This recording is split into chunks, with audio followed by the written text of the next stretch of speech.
అధిక బరువు అనేక సమస్యలకు కారణం. సాహితీ యోగా ఆన్లైన్ క్లాస్ లో జాయిన్ అవ్వండి.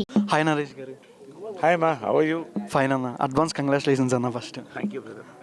అన్న, మీరు చేసిన మూవీస్ అంటూ ఇప్పటిదాకా చూసుకునేసరికి అంటే ఇప్పటిదాకా చేసిన మూవీస్ కన్నా ఇప్పుడు నెక్స్ట్ వచ్చే ప్రాజెక్ట్స్ కానీ మీ డ్రీమ్ రోల్ కానీ ఎటువంటి కాన్సెప్ట్లు సెలెక్ట్ చేసుకుంటారు? కామెడీ ఏమైనా, విలన్స్ కానీ ఏమైనా?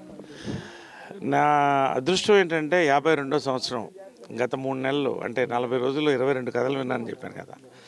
ఇవాళ యంగ్ డైరెక్టర్స్, యూత్ నరేష్ని కోరుకోవడం అనేది నా పెద్ద వరం అని నేను భావిస్తున్నాను. ఎప్పుడు యంగ్ డైరెక్టర్స్, యంగ్ రైటర్స్ మన చుట్టూ ఉంటే ఒక కళాకారుడు కానీ ఒక ప్రొడ్యూసర్ కానీ పైకి వెళ్తాడు. ఆ విధంగా నా కోసం వేచి ఉంచి నా కోసం రాసి నన్ను అభిమానిస్తున్న యంగ్ డైరెక్టర్స్ అండ్ రైటర్స్ నా థ్యాంక్స్ అండి. And what are the question again? And మీరు వచ్చిన upcoming movies next villain roles కానీ ఏమైనా?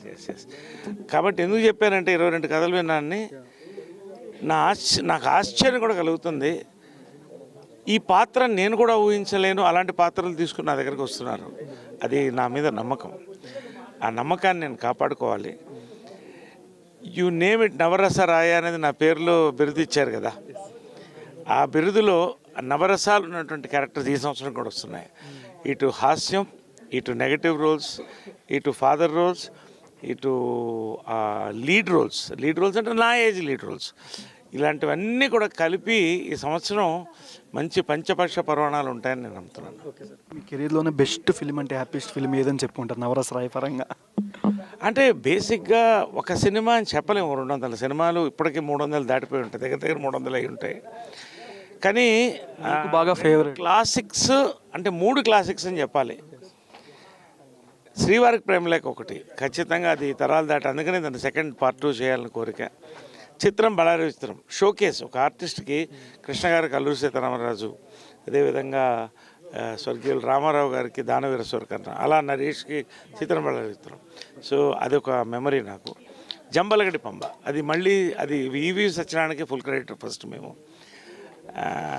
ఆ సినిమా, ఈ 3 సినిమాలు బహుశా నన్ను 2-3 తరాల అవతలకు తీసుకెళ్ళింది. సార్, ఇప్పుడు యంగ్స్టర్స్ ఉన్న వాళ్ళకి అంటే ఆఫర్లు ఇవ్వడానికి కానీ దేనికైనా స్టోరీ యాక్సెప్ట్ కానీ మీరు వినాలంటే యంగ్స్టర్స్కి ఏం చెప్తారు? ఫిల్మ్ మీద బాగా ప్యాషన్ ఉన్న వాళ్ళకి. బేసిక్గా మన క్యారెక్టర్ ఒక పక్కన ఉంటే ఫిలిం బేస్ స్క్రిప్ట్ అనేది చాలా ఇంపార్టెంట్. ఒక సినిమా సక్సెస్ అయితే ఇవాళ సంక్రాంతికి వస్తున్నామే, apart from hero and 2 heroines, ప్రతి క్యారెక్టర్ సక్సెస్ అయింది. సో అది ఒక బ్లాక్ బస్టర్ హిట్ అయింది. 4 స్తంభాలని తీసుకోండి మీరు, ఏ సినిమా అయినా కూడా, వెంకటేష్ గారిది అదేది క్షణం కానీ, ప్రతి క్యారెక్టర్ పండాలి, అందులో మన క్యారెక్టర్ అద్భుతంగా ఉండాలి. That is my choice. Thank you so much sir. Advance congratulations sir.